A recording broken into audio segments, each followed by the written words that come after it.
Hello ẹ̀yin tèmi. Mo sọ fún Lizzy, mo ní kí Lizzy má try ni.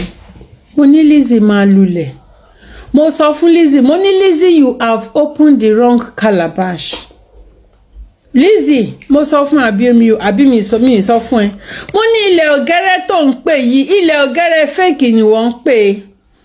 You know I told you, mo ní ilẹ̀ ọ̀gẹ́rẹ́ tó ń pè, ó máa dójú tì ẹ́.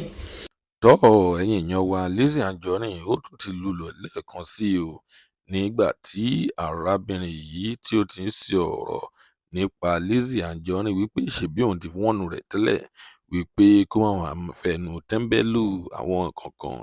Ẹ̀yin èèyàn wa, ẹ jẹ́ ká wo fídíò yìí láti bẹ̀rẹ̀ títí dé ìparí torí wípé ọ̀rọ̀ pọ̀ nínú ìwé kọ́bọ̀ níbi arábìnrin yìí bí ó ṣe sọ ọ̀rọ̀ púpọ̀ sí Lizzy Anjorin ó ti yá. Ṣó dẹ̀ mọ̀ pé tó bá ti ń sọ pé ilẹ̀ ọ̀gẹ́rẹ́ tó bá ti lọ ń ṣe àdàbí tó máa ń ṣe wá ní pé má jòjó tì mí o mọ̀ pé tójú bá tì mí ojú tì ẹ́.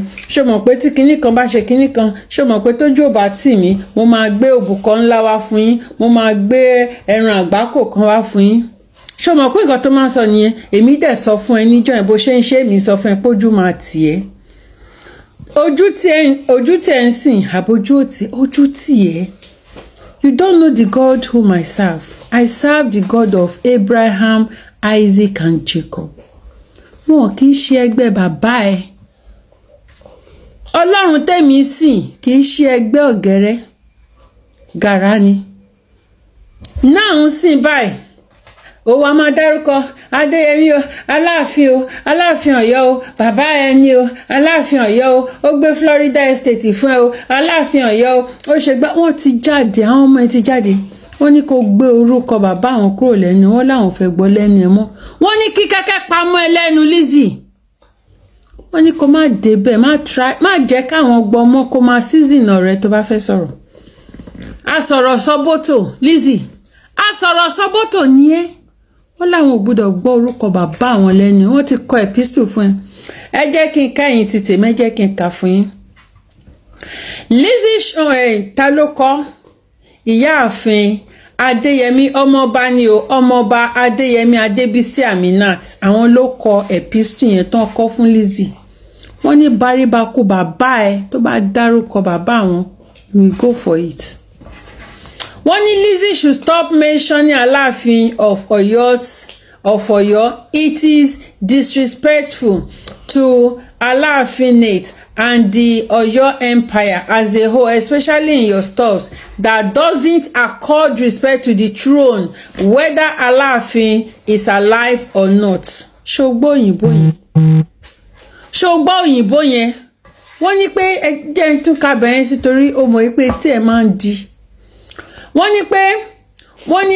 ní especially especially in your stuffs that doesn't accord respect to the throne, whether Aláàfin is alive or not. Wọ́n ní ó fún bàbá yẹn ní respect ìgbà tí bàbá yẹn wà láyé.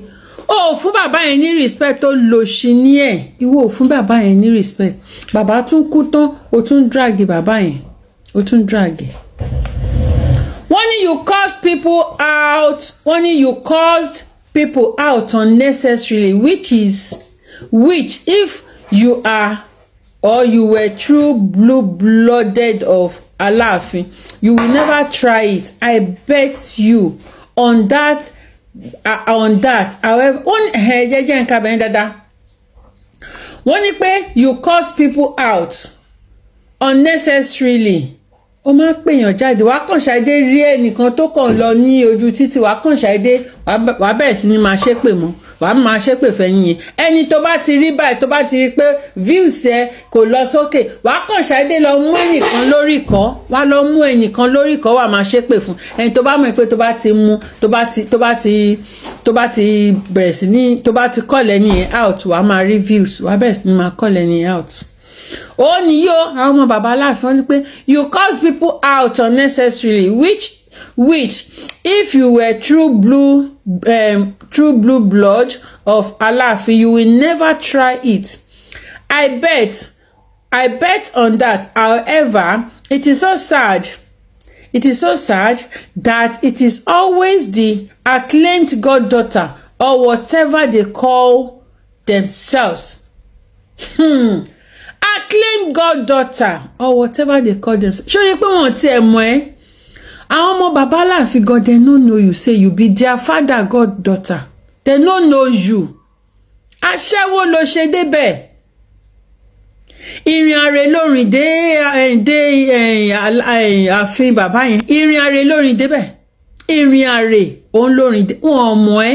Wọ́n ní or acclaimed goddaughter. Wọ́n ní acclaimed goddaughter or whatever they call themselves that disrespect and brings shame to this name. It is so sad.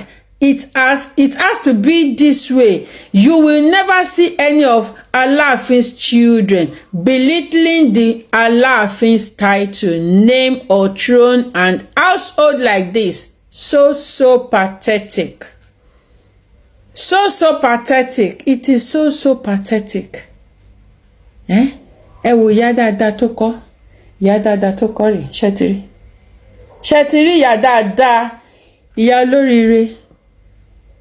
Ìyá tó wáyé wá ṣe rere òun ló kọ́. Wọ́n láwọn ò mọ̀ ẹ́ Lizzy. Máa affiliate rẹ̀, máa affiliate mọ́ Aláàfin. Wọ́n mọ̀ ẹ́ gbogbo òṣòrí burúkú tó ń ṣe don't go there. Tó bá gbọ́ orúkọ wọn lẹ́nu ẹ̀.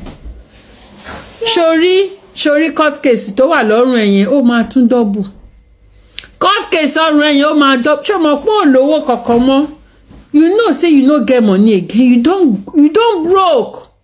Tó bá gbọ́ orúkọ wọn lẹ́nu ẹ̀ tí ẹ ta. Guys, ẹ follow page.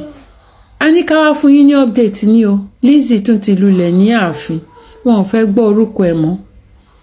Ẹ̀yin tẹ́ bá ń sunkún, ẹ máa wélo. Continue wailing on my comment section. Èyí tí n bá lè block, máa block, máa jù yín sí galo. Ṣé ti get? Ẹ máa sunkún o. Another downfall fún ni. Kò tó bẹ́ẹ̀ tó bá ṣe mistake. A sọ̀rọ̀ sọ bó tó máa ṣe tó bá ṣe mistake. Tó lọ dárúkọ bàbá yẹn tí ẹ bá ẹ. Guys, follow this page. Ẹ bá mi share ẹ dànù.